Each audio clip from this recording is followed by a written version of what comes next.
makadi muri Zimbabwe kusingana zvekare pano pachivhitivhiti chenyezimHD apo patinenge tichikupai nhau dzakasiyana siyana maringe nenyika yeZimbabwe zvinenyaya tayana pana panyaya iri kupisa mastreets ese social media kutiona taya kudai so right nyaya pisa yamira yakadai so pane nyaya iri kutaurwa mastreets esocial media iyo yaita kuti vanhu vese vateerere vamire vanyatsonzwisisa kuti izvi zviri kumbofamba sei.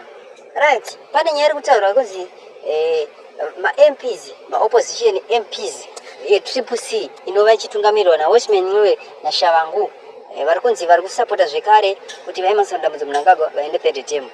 Right, ndio nyaya iri panapa. Asi chinhu chazoshamisa ndechekuti ma-MPs aya ndio ma-MPs angari achamisa.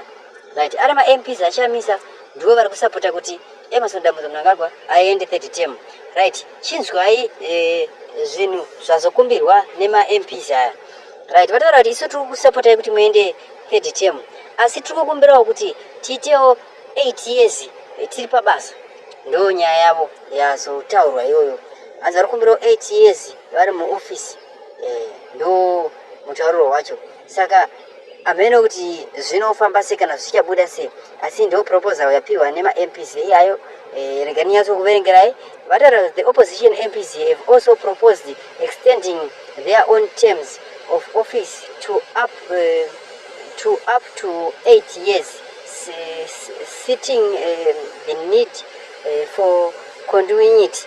Right, ndofunga mongo zinzira mwana Zimbabwe kuti ndo nyaya iri panapa. Thank you for watching.